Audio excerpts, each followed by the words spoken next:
I'll start with a story. A few months ago, a friend and I were talking about a new photo series I was working on. I had a vague concept for it and was in the expected muddle of figuring out how to shape it. I was confident that I would eventually be able to create coherence, and I was stimulated by the current ambiguity. Still, I was holding on to a skinny branch. My friend, also a Buddhist practitioner, offered these words that he had heard from someone else in his Sangha. Keep calmly knowing change. I was stunned and then immediately felt at ease. My reaction was visceral, without thought. This phrase has stuck with me. I use it as a mantra when I meditate, as a mindfulness tool to pause before starting a task, from washing the dishes to shooting photographs to writing this Dharma talk. What is it about these 4 words that have proven so powerful to me? I decided to explore the question. It has led me on a fascinating journey through the very core of Buddhist belief, to discourses on mindfulness, impermanence, and equanimity, to contemporary Buddhist thinkers, monks, and practitioners, to a sutra attributed all the way back to the Buddha, and to the essence of Won Buddhism. Keep calmly knowing change. This Dharma talk is my attempt to share that unfinished journey with you as I continue to contemplate each of these 4 words and how they intertwine. I started with the obvious. I Googled the phrase. To my surprise, a whole bunch of references popped up.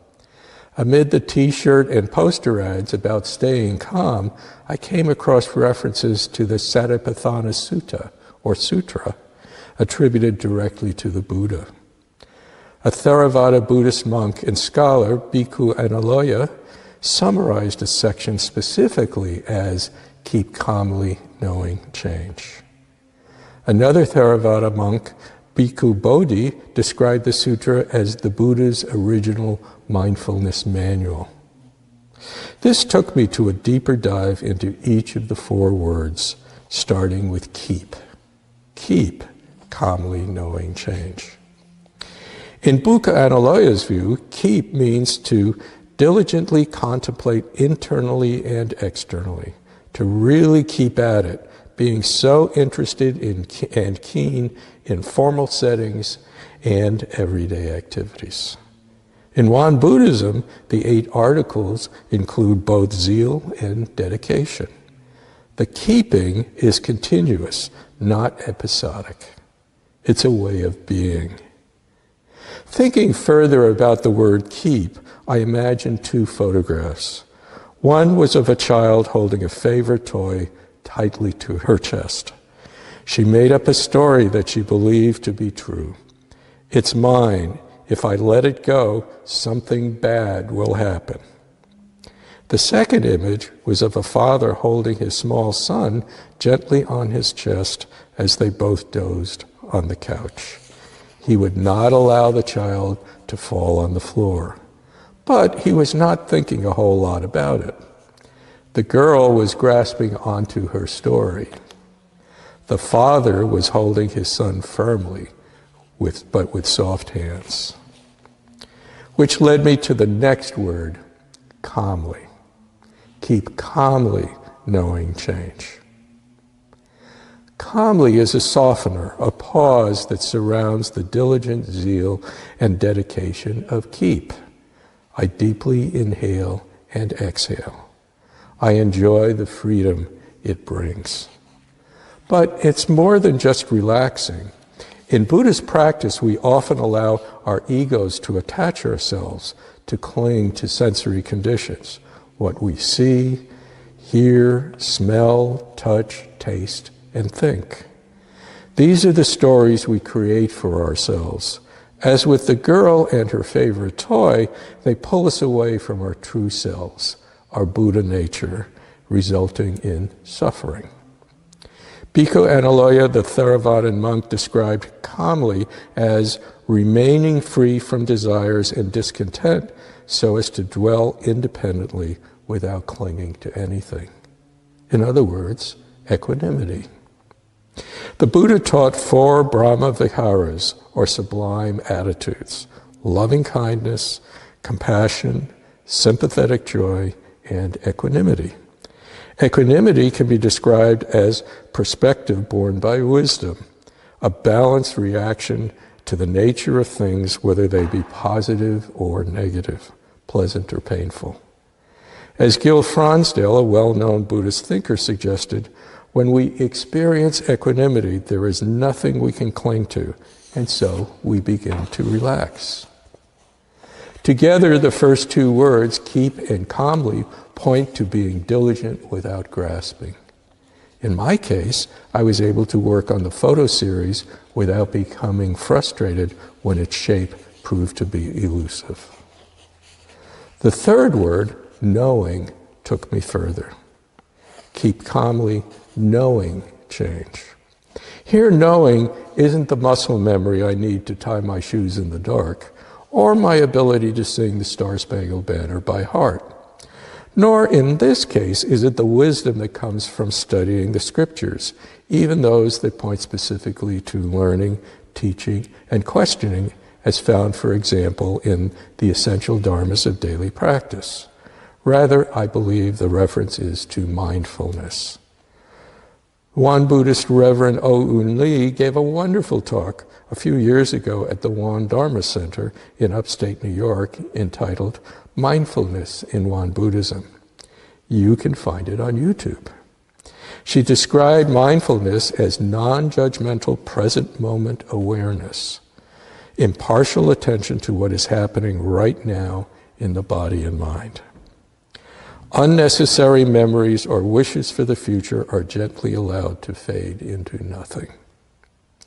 The Buddhist teacher Sharon Salzberg wrote, mindfulness is a relational quality.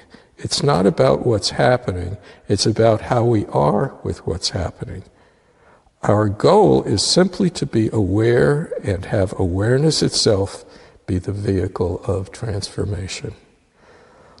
Let's just be with our experience as it is right now, relinquishing as many add-ons as may appear. In the context of our 4-word phrase, knowing connects to the final word, change. Keep calmly knowing change. Here are some quotes about change from a Buddhist perspective. Change is the focal point of Buddhist insight. Thanissaro Bhikkhu.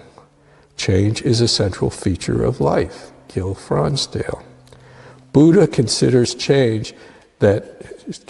that change is never painful, only resistance to change is painful. Martine Jacobson. In Buddhist practice, the core of change is impermanence. The founding master of Won Buddhism, Sotaesan, encouraged us to appreciate that everything is changing all the time. The moment-to-moment arising and ceasing of every perceivable experience. Norman Fisher wrote in the publication Lion's Roar, in truth, impermanence isn't later, it's now. The Buddha said, all conditioned things have the nature of vanishing. Right now, as they appear before us, they have that nature. It's not that something vanishes later. Right now, everything is in some way, though we don't understand what way, vanishing before our very eyes. Squeezing uncomfortably through the narrow door of now, we don't know whether we are coming or going. Impermanence may be a deeper thought than we at first appreciated. In another Dharma talk given by Reverend O Un Lee, she said, nothing is real but just this moment. She described bathing in a river earlier in her life. As she stood in the current, she noted that the water at her feet, which appeared static from a distance, was not the same water as even a few seconds before or after. The river is a great metaphor for our humanness. Thich Nhat Hanh wrote, "Our true home is not in the past. Our true home is not in the future. Life is available only in the here and now, and it is our true home." Keep calmly knowing change. So that's all the pieces, but I look upon these 4 words as facets of a mosaic rather than a separate concept. One can't have any one without the other 3. That's its power. That's what rocked me back on my heels when my friend first shared it with me. Writing this Dharma talk has been an unexpectedly wonderful journey. I started with 4 words that smacked me on the side of my head without much of a sense of what it meant. Then, as I read relevant scriptures and commentary, I thought deeply about each word, how they flowed in, around, and together like a Bach fugue. I spent many hours across several days reading, writing, and most importantly, thinking. When I sat down to write, I became lost in the moment. Time stopped. I discovered many blind alleys where my thoughts and words didn't connect. As I found clarity in one piece, others shifted and needed my attention. New thoughts popped up at odd moments. I had to return to what was already on paper as other parts took form. Gradually, it started to come together, and just when I thought I was about finished, I read a discourse that made me realize that a whole section was off kilter. Another day of reading, writing, and thinking until the mosaic pieces fit together. I learned a great deal about myself writing this talk, as I tried to model the phrase while concurrently trying to figure out what it meant. I'm not finished. We never are.